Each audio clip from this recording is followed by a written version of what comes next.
বাংলাদেশের মধ্যে সবচেয়ে খারাপ, সবচেয়ে নিকৃষ্ট জেলা হচ্ছে ব্রাহ্মণবাড়িয়া। 2020 সালে এপ্রিল মাসের কথা শুনলে আমার এখনো খারাপ লাগে, যখন পুরো ব্রাহ্মণবাড়িয়াকে নিয়ে মানুষ ট্রল করেছে, ব্রাহ্মণবাড়িয়াকে নিয়ে আলোচনা করেছে, ব্রাহ্মণবাড়িয়াটাকে একটা হাসির পাত্র বানিয়ে ফেলছে। সবাই ব্রাহ্মণবাড়িয়াকে নিয়ে হাসাহাসি করতো। আর আজ 2024 সালের নভেম্বর মাসে আমাদের ব্রাহ্মণবাড়িয়াকে নিয়ে মানুষ কত গর্ব করছে যে ব্রাহ্মণবাড়িয়ার মতো একটি জেলা আমাদের বাংলাদেশে আছে। বাংলাদেশের মধ্যে 64টি জেলা, এর মধ্যে ব্রাহ্মণবাড়িয়ার নামটা খুব আলোচিত একটি নাম। বাংলাদেশের এমন কোনো মানুষ নেই যে ব্রাহ্মণবাড়িয়ার নামটা জানে না। আজকে ব্রাহ্মণবাড়িয়াকে নিয়ে কিছু কথা বলবো।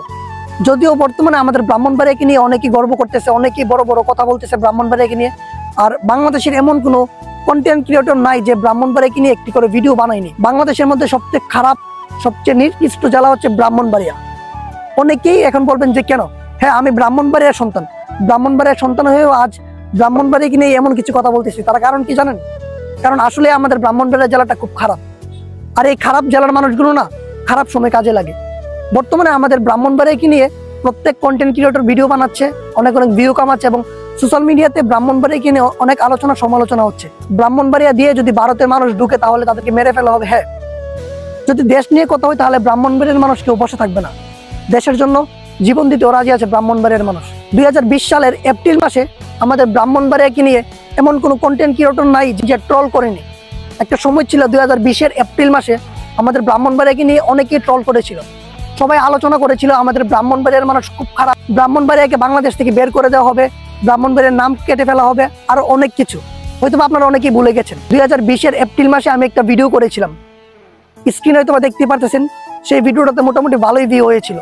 অনেকেই দেখেছেন, আবার অনেকেই দেখেন নাই। যারা দেখেননি তারা দয়া করে দেখে আসুন। এই কথাগুলো বলার একটাই কারণ, সেটা হচ্ছে একটা সময় আমাদের ব্রাহ্মণবাড়িয়াকে নিয়ে আপনারা অনেকেই ট্রল করেছেন, আর এখন আপনারাই আমাদের ব্রাহ্মণবাড়িয়াকে নিয়ে অনেক বেশি গর্ব করছেন। ব্রাহ্মণবাড়িয়ার সন্তান হিসেবে আমি মনে করি এই কথাগুলো আপনাদেরকে মনে করিয়ে দেওয়া উচিত। অনেক কন্টেন্ট ক্রিয়েটর আছেন বাংলাদেশে যারা আলোচনা সমালোচনা সবসময় আমাদের ব্রাহ্মণবাড়িয়ার নামটা নিয়েই থাকেন।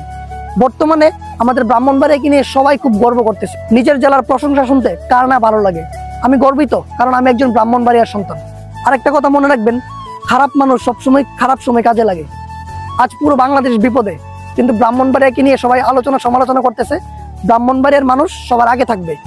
আর যদি ভারতের সাথে আমাদের বাংলাদেশের কোনো সংঘর্ষ হয় তাহলে অবশ্যই ব্রাহ্মণবাড়িয়ার মানুষকে আপনারা সবার আগে পাবেন, কারণ খারাপ মানুষ খারাপ সময় কাজে লাগে। আর যেহেতু এটা দেশ নিয়ে, এই ক্ষেত্রে বিন্দু মাত্র ছাড় দেওয়া হবে না। ব্রাহ্মণবাড়িয়ার মানুষ অবশ্যই এর প্রতিবাদ করবে। আমি জাস্ট এই ভিডিওটা করে এতটুকু মনে করে দিতে চাই যে খারাপ মানুষ হলেই তাকে নিয়ে সবসময় আলোচনা সমালোচনা করবেন না, কারণ এই খারাপ মানুষটা একটা সময় এমন কিছু করবে যা আপনি কখনো কল্পনাও করতে পারবেন না। খারাপ মানুষগুলো আপনার খারাপ সময় পাশে থাকবে, কিন্তু ভালো মানুষকে আপনি কখনো আপনার খারাপ সময় পাশে পাবেন না। 2020 সালে এপ্রিল মাসের কথা শুনলে আমার এখনো খারাপ লাগে, যখন পুরো ব্রাহ্মণবাড়িয়াকে নিয়ে মানুষ ট্রল করেছে, ব্রাহ্মণবাড়িয়াকে নিয়ে আলোচনা করেছে, ব্রাহ্মণবাড়িয়াটাকে একটা হাসির পাত্র বানিয়ে ফেলছে।